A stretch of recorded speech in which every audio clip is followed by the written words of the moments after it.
Hi and welcome back. Mitzvah number 23, Matzah. We got to eat matzah on Pesach. Let's look inside. It is a positive commandment to eat matzah, unleavened bread, on the first night of Passover. As scripture says, in the evening you shall eat unleavened bread.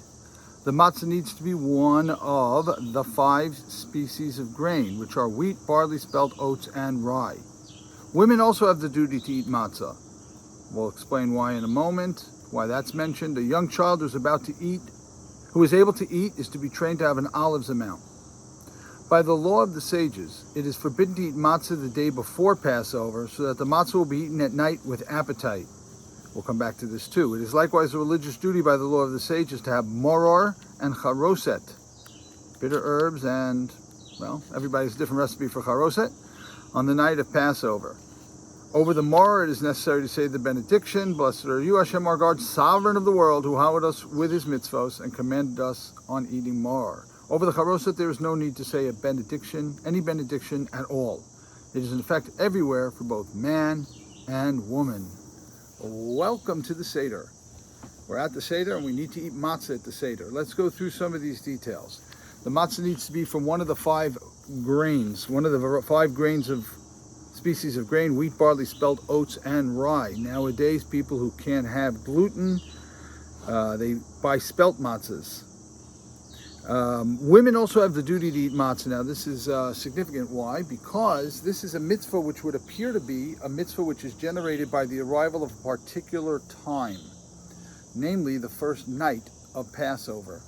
Women are in general exempt from mitzvahs that lock them into a specific time of day. So, for example, while men are obligated to pray 3 times a day, women only have to pray once a day. Once a day. We don't lock them into they have to pray in the morning, they have to pray in the afternoon, they have to pray in the night. In general, women are exempt from what are known as mitzvah sasesha zman grama, positive commandments that the obligation is caused by the arrival of a specific time, not a specific date, a specific time of day. So here we have a mitzvah eating matzah at night. You would think that women are exempted. However, women were also in the same miracle of the Exodus from Egypt. Women also participated, thank God. Everybody got out, right? So they were also participants. Therefore, they're obligated, even though it's a mitzvah sasesha zman grama. There is another wonderful example of this principle, and that is, namely, Purim. On Purim, right? We have an obligation to read the Megillah at night, right? But women also benefited from the miracle of Purim, and therefore they are also obligated in the mitzvah, even though it is generated by a specific time of day, namely, in that case, the evening. Again, all of this is opposed to, let's say, Shabbos. It's all day. There's no particular time of day that generates the requirement. It's simply the day, Shabbos. You'll notice here that he says that any child who is able to eat is to be trained to have an olive's amount. A kazayas, an olive's amount, is the minimum amount of matzah to have on Pesach. How big is an olive's bulk? Close your eyes. Envision a medium-sized olive in your experience, and you're good. That's considered an olive's bulk, and we want to train our children to eat that much as well once they are able. We want to train them as well, because the Seder is as important a mitzvah as we have in Judaism, and we want to be certain to be mechanech, is the halachic term, to educate our children in proper practices. It also says here that by the law of the sages, we should not eat matzah the day before Passover. Erev Pesach, we shouldn't have matzah. And now we all have customs. There are a lot of customs about this. In my home, it was a month before Pesach. If I remember correctly, the minhag of Chabad is from Rosh Chodesh Nisan, but I'm not sure. It might be longer than that. Different people have different customs. Me'ikar hadin, the basic halacha is stated by the Rambam and reinforced here by the Chafetz Chaim. The basic halacha is the day before Passover we don't eat matzah, so that when we come to the Seder that night, we have an appetite for matzah.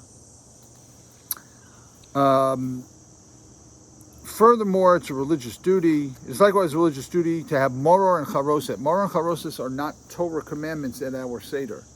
Now, the reality is that in the time of the Beis Hamikdash, moror was a requirement of eating the Paschal lamb. Al matzos umorim yochluhu. They had to eat it in a sandwich, right? Think of korech and Beis Hillel, right? So they had to eat it in a sandwich. So in order to eat it in a in order to make the sandwich properly, you had to have matzah and maror. Maror was the garnish for the lamb and the matzah. You might be wondering, how are you supposed to make any sort of a sandwich with maror and meat? We all know that the matzah would fall apart because the meat is much tougher than the matzah. It would never work. Please keep in mind that, before Europe anyway, matzah was very different. If you've ever seen Sephardic matzah is like a laffa that hasn't risen.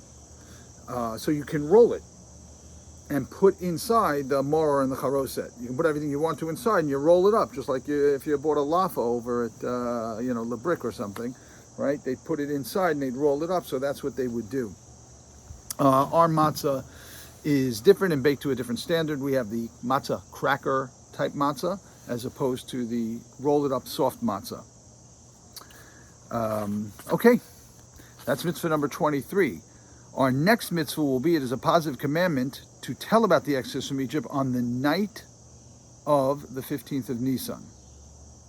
So that's the Seder night, and it's a mitzvah to tell over the story. We'll talk about that briefly in our next mitzvah. Thanks for being with us. Have a good day.